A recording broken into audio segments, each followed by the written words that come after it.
Okay, hello everybody, it's Dr. Roger Borbon here, and this is your orientation to the ELDOAs. This is very, very, very important to pay close attention to. There's just a few concepts that are really critical to get so that you get the most out of doing your ELDOAs. So first, what are the ELDOAs? ELDOAs, it's a French acronym which just basically means to create space between joints using soft tissue as your pushing mechanism. So let me talk more about that. So I have this rope here, and so this rope is going to represent soft tissue, like for example muscle and tendon. So if this is a bone with the tendon, and then here's the muscle, and then it attaches to another bone, we can use this muscle or rope to pull and move this. So when we are taught conventionally about mechanics and muscle activation, we're always told that muscles only pull, and because they're soft tissue, they can't push, they have to pull. So a big breakthrough in understanding of how to take advantage of some of the mechanisms in your body comes from understanding the principle of tensile force. So this is the same kind of thing if you've ever looked at any work from Buckminster Fuller, or even when you look at like suspension bridges and how they hold a hard body of mass together with cables, for example. Well, our body works a lot in the same kind of way. So we have fascia, which is the connective tissue between the skin and the muscle, and it's like a network of fibers that if you can put it in the right tension, then you can actually use the soft tissue not for pulling, but for actually pushing. So how can I get this rope to allow me to push? Well, the answer is in increasing the tensile force. So if we take the same rope and we create what they call in French a lemniscate or a figure 8, and this isn't exactly it, but as good as I can do with a demonstration, if I take this rope and I wind it really, really tight, now I have enough tensile force with the same material to where now I can actually push with this hand and move this one. So see how it doesn't buckle? So notice if I just take that pressure off a little bit, it buckles. Okay, very, very, very important. This is critical to understanding the ELDOAs, because when we show you the positions, how you position your body is going to be the difference between getting a push to open up joint space to letting off just a little bit and for it to crumble. And so we don't want to crumble, right? We want to be able to elongate and open up. And you absolutely will with the ELDOAs. And it's like nothing else that you've ever done, I can promise you. Whether you've done Pilates, yoga, any myofascial work outside of ELDOAs, it's just like nothing else. So I go through that point first because it is absolutely paramount to get the importance of holding that tensile force to allow the joints to open up when we do the push. Now with the pushes, we hold the push on almost every single ELDOA. There's only a couple exceptions, for 1 full minute. Okay, which 1 minute of exercise doesn't seem like that much, but it's going to be a challenge. And so there's very specific positioning that we go through to make sure we get that kind of tensile integrity, that tensile force. Okay, so that's one piece of the ELDOAs, and that piece alone is incredible. You'll get amazing benefits from it.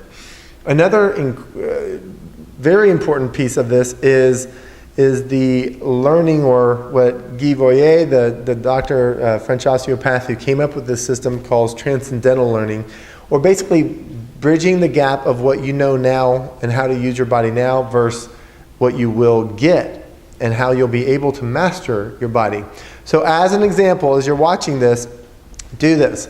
Put your hand out to the side And just, if you can see my hand is flat. And my elbow is down. Now, my hand's going to remain flat, see? But my elbow goes back. My hand is flat, my elbow goes down. Hand is flat, my elbow goes back. Go ahead and try that. So just put it out, and then don't move your hand, but only move your elbow. Now, you probably can't do that. Anyone who has not yet done ELDOAs, I've never seen anybody come close to being able to do that. I used to not be able to do that either. And doing ELDOAs, you don't even work on doing that, but what happens through the process is you bridge the gap of what's happening in your brain and how you're accessing your body. And this is what's going to transfer into your real life. So as we go through the ELDOAs, you'll gain more access or recruit your body to stabilize yourself all through the day. And then ultimately you'll end up doing it without even having to think about it. It's a byproduct of the ELDOA system. So how this manifests in my life, where I most noticed the ELDOA's benefits, was I like to run. And I noticed that as I was running and going through the ELDOAs, I was running faster and faster, and I felt that my intensity was just as easy, if not even kind of running slowly. But when I looked at the time, when I do my runs, I was actually a lot faster. And it's just amazing the payoff it gets. The other thing, if you're somebody who's at the computer a lot, this means that you're going to be able to hold yourself better for longer periods of time. And as you get up to move, your body's going to move better because of this new kind of resting posture that you've gained. And because you're breathing life into the joint spaces. This increase in the joint space is, I mean that literally. I've actually had one patient just recently who is, I won't say her age, but she's a grown woman.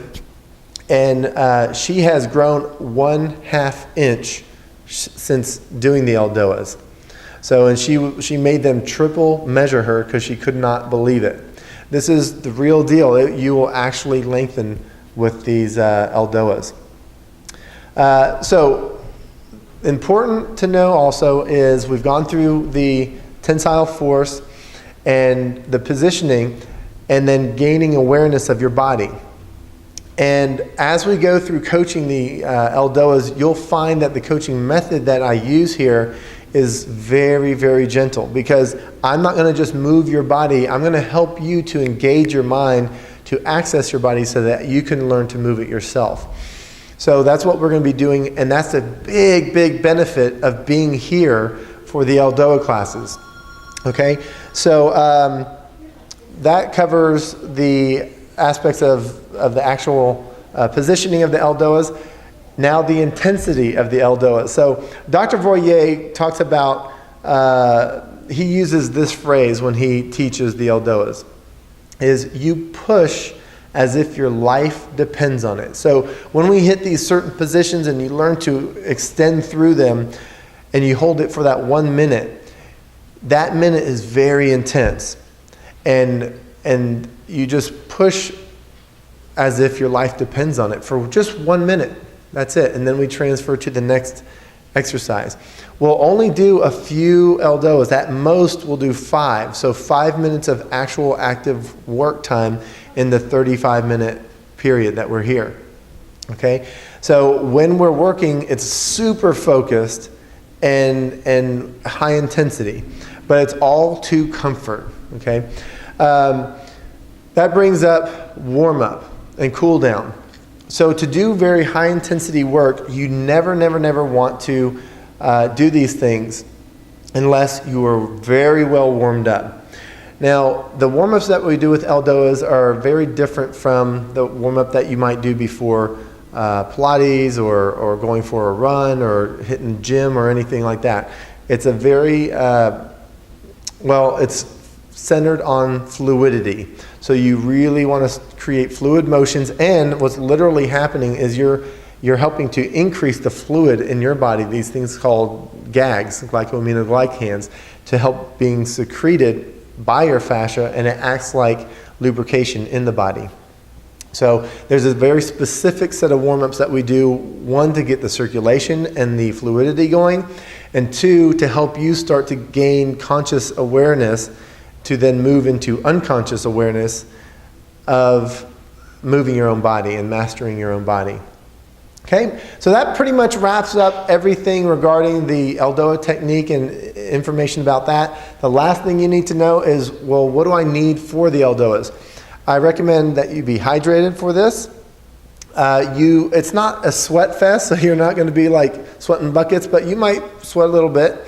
So wear athletic clothing, something that's very movable. You know, if you do yoga, Pilates, any of that kind of stuff will work out. Just clothing that moves very well. Okay, the other thing is you want to bring an exercise mat. I like these kind that are just a little bit thicker, but people have been using the yoga mats as well, and that works just fine. So what you need to bring is your body, your mat, and some movable clothes, okay? And that's all you need. We'll take care of all the rest. This is a system that as we go through this, you will learn how to do it, and these will be tools that you get to use on your own time whenever it best suits you. But the coaching that you get here for this short class frame that we're going to do is very important, because everybody has different points that they need special coaching on. Nobody's quite the same. And once you get those kind of things dialed in, you'll know how to do it on your own. And that's my goal for you, is to give you a very usable tool that will keep giving to you for the rest of your life. And trust me, this will pay off big. No matter if you're an athlete, if you've never done any athletics before, if you're always at the computer, if you've got kids attached to you at all times, it's going to be great for anybody. The one requisite that I put out there is, if you can walk for 30 minutes straight without having to stop, then you're qualified to take this class. If there's any reason that you can't do that, there's all sorts of reasons, from neuropathies to congestive heart failure or anything like that, then this would not be the class for you. So just, if you can walk for a sustained 30-minute time frame, you'll be just fine. You'll have a great, great result here. We look forward to seeing you, and we're so excited for you to get this benefit. It's going to be incredible. We'll see you soon.